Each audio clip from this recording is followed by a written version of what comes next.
आपका मेरे चैनल भक्ति का ज्ञान में हार्दिक स्वागत है। प्रिय भक्तगण, आज हम आपको एक कथा का श्रवण करा रही हूँ जो सुनने मात्र से आपके जीवन में सुख, संपत्ति और धन की वर्षा होगी। तो चलिए कथा को प्रारंभ करते हैं। भगवान शिव बताते हैं, इतिहास की सबसे प्रेरणादायक गाथा। इतिहास की एक ऐसी अद्भुत कहानी सुनाने जा रहा हूँ जिसे सुनने के बाद आप चिंता, डर और ज्यादा सोचना सब छोड़ देंगे और आपका मन खुशियों और प्रसन्नता से भर जाएगा। अगर आप यह कहानी सुन रहे हैं तो पूरा सुनिए। इस कथा को आधा अधूरा छोड़कर जाने की गलती मत करिएगा, क्योंकि इस पवित्र कथा को पूरा सुनने से मनचाहा फल की प्राप्ति होगी। इसलिए इस कथा को पूरा सुने। आप शिव भक्त हैं तो भोलेनाथ का अनादर ना करें। तो चलिए आज की कहानी की शुरुआत करते हैं। एक समय की बात है, किसी नगरी में एक युवक रहता था। वह युवक अत्यंत दुखी और निराश था। उसे समझ नहीं आ रहा था कि इस दुनिया में हर व्यक्ति अपने मतलब के लिए ही क्यों जीता है। उसे हर जगह हर कोई केवल स्वार्थी नजर आता था। वह हमेशा यही सोचता था कि उससे कोई प्यार नहीं करता और उसकी कोई परवाह नहीं करता। सब उससे मतलब के लिए अपने संबंध रखते हैं और मतलब खत्म होते ही उसे अपने आप से दूर कर देते हैं। श्रद्धालुओं, हमारे जीवन में भी कुछ ऐसा ही होता है। हम भी हमेशा किसी न किसी का साथ ढूंढते रहते हैं और जब हमें किसी का साथ नहीं मिलता तो हम अपने आप को अकेला और कमजोर महसूस करते हैं। हमें लगता है कि इस दुनिया में हमारे जैसे कोई नहीं है, हमें कोई प्यार नहीं करता और हमारी कोई परवाह नहीं करता। लेकिन हम ये भूल जाते हैं कि अंत में तो हर किसी को अकेले ही जाना है। वह व्यक्ति अपने इस अकेलेपन से बहुत परेशान हो चुका था। इसी कारण एक दिन उसने अपना घर छोड़ दिया और एक रास्ते पर निकल पड़ा। उसके मन में कई सारे विचार थे। उन विचारों में खोए हुए वह उस रास्ते पर आगे बढ़ता ही जा रहा था। तभी उसे रास्ते में एक आश्रम दिखाई दिया। वह उस आश्रम की ओर बढ़ा और देखा कि एक गुरु अपने शिष्य को ध्यान करना सिखा रहे हैं। उन्हीं शिष्यों में से एक ने अपने गुरु से पूछा, गुरुजी, आखिर यह ध्यान क्या है और इसे करने से हमें क्या लाभ होता है? गुरु ने उत्तर दिया, पुत्र, ध्यान ही सच है और ध्यान हमें अकेला कर देता है। जितना अधिक हम अकेले होते जाते हैं उतना ही हम ध्यान में गहरे उतरते जाते हैं और यही अकेलापन हमें सत्य के मार्ग पर ले जाता है। यह हमें सत्य की प्राप्ति करवाता है। वह युवक आश्रम के बाहर खड़े होकर यह सब देख और सुन रहा था।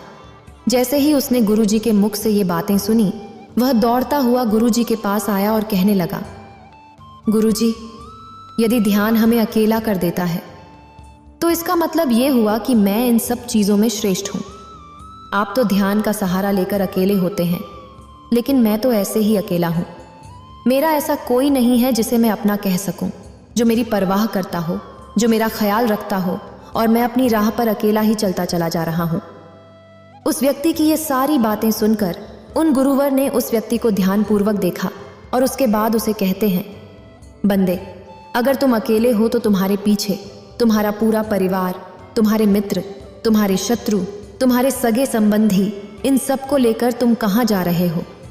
उन गुरुवर के मुख से यह बात सुनकर वह व्यक्ति चौंक उठा और उसने तुरंत ही पीछे मुड़कर देखा तो वहां पर कोई नहीं था। तभी वह उन गुरुवर से कहता है, हे गुरुवर, कौन है? मेरे पीछे कोई तो नहीं, ना मेरे परिवार वाले, ना मेरे मित्र, ना मेरे शत्रु और ना ही मेरे सगे संबंधी। मैं तो सबको पीछे छोड़ आया हूं क्योंकि कोई मुझे नहीं पूछता, कोई मेरी परवाह नहीं करता, कोई मेरा ख्याल तक नहीं रखता, यहाँ तक कि मेरी कोई आवाज़ तक नहीं सुनना चाहता।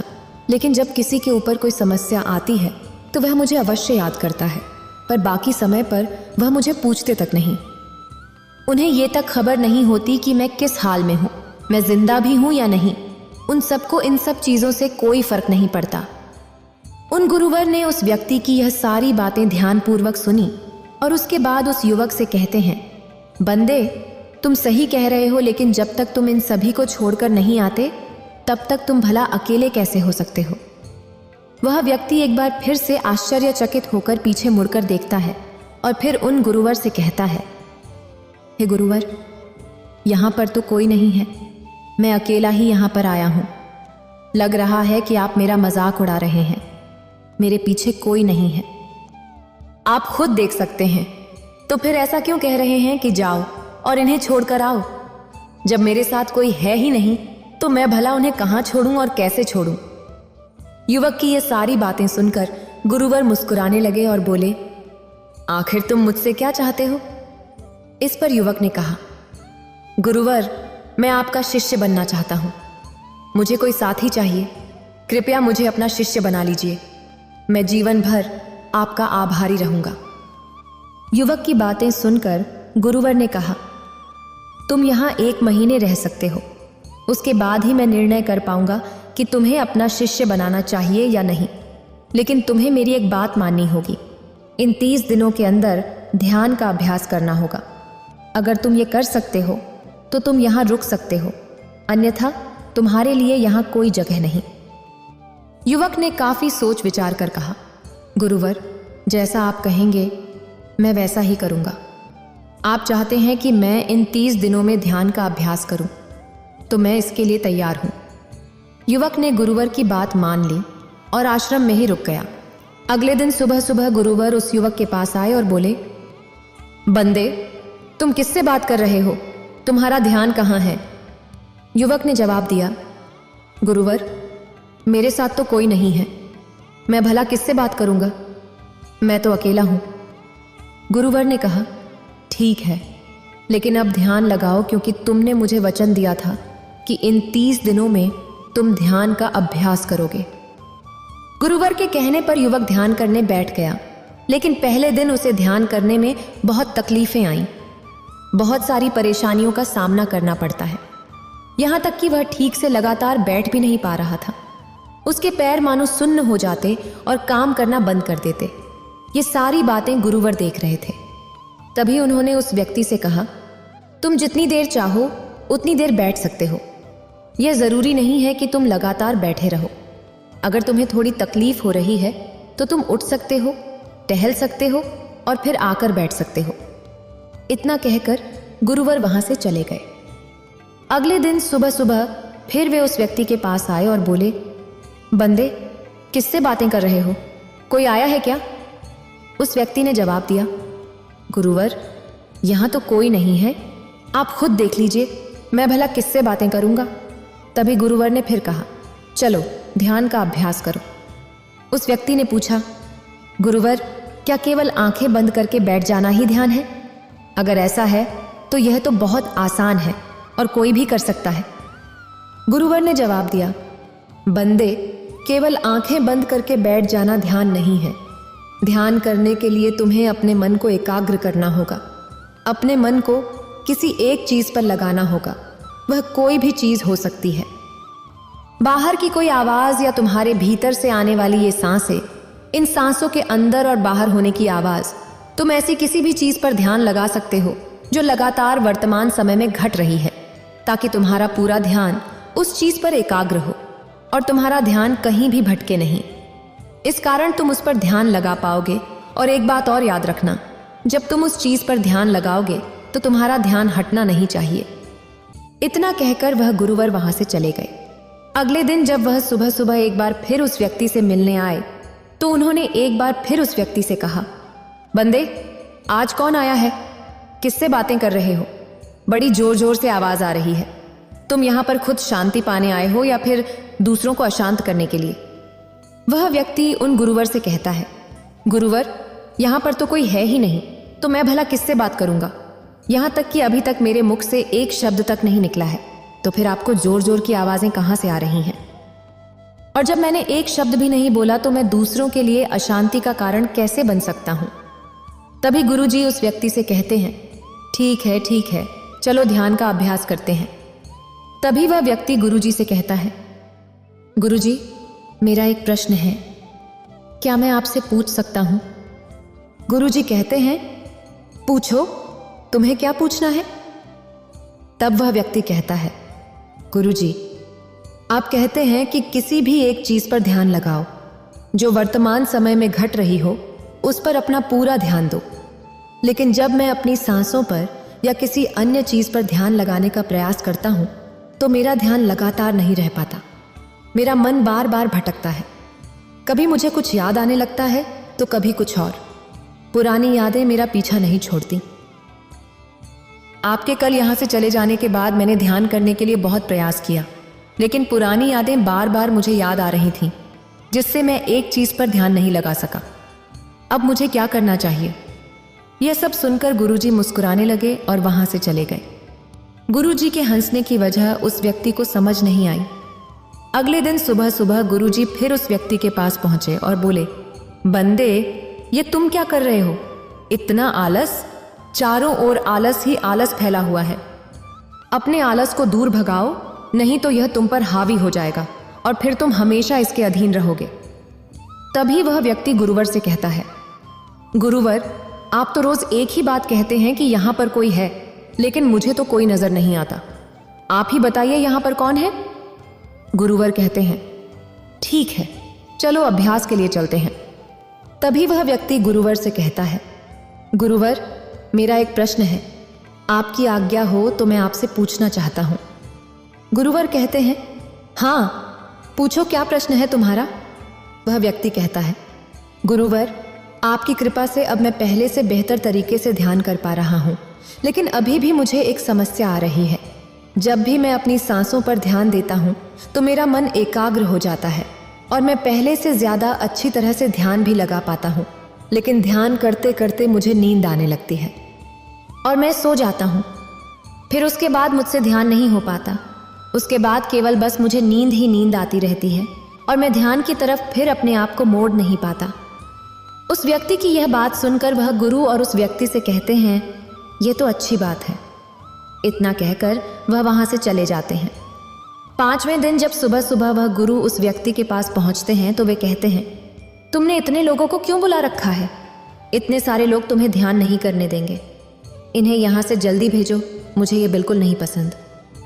तुम तो यहां पर अकेले आए थे जैसा कि तुमने कहा, तो फिर इतने सारे लोगों को तुमने आज क्यों बुला रखा है? इन्हें अभी के अभी वापस भेजो। तभी वह व्यक्ति मन ही मन सोचता है कि लगता है गुरु पागल हो चुके हैं। जब भी रोज आते हैं तो हमेशा एक ही बात कहते हैं कि यहाँ पर कोई है, लेकिन मुझे तो कोई नजर ही नहीं आता। बड़ी विनम्रता से उस व्यक्ति ने कहा, गुरुजी, शायद आपकी आंखें जो देख पा रही हैं वह मैं नहीं देख पा रहा हूं। मुझे तो यहाँ पर कोई नजर नहीं आता। फिर आपको कैसे यहाँ पर लोग ही लोग नजर आ रहे हैं? फिर गुरु उस व्यक्ति से कहते हैं, अच्छा ठीक है, चलो अब ध्यान का अभ्यास करते हैं। तभी वह व्यक्ति गुरुवर से कहता है, हे गुरुवर, मुझे ध्यान के वक्त नींद आती थी जैसा कि मैंने आपको बताया था, उस पर तो मैंने नियंत्रण पा लिया, लेकिन अब जब भी मैं ध्यान करने बैठता हूँ और किसी एक चीज पर ध्यान केंद्रित करता हूँ तो मेरे मन में विचारों का सैलाब आ जाता है। इतने विचार तो मैंने आंखें खोलकर भी कभी नहीं देखे होंगे जितने कि आंखें बंद करने के बाद नजर आते हैं। और इन विचारों में कुछ ऐसे भी होते हैं जिनके बारे में मैंने आज तक सोचा तक नहीं है। मुझे उनके बारे में कुछ भी नहीं पता। ये सब क्यों हो रहा है? गुरुदेव ने उस व्यक्ति की बात सुनकर कहा, अच्छा ऐसा हो रहा है।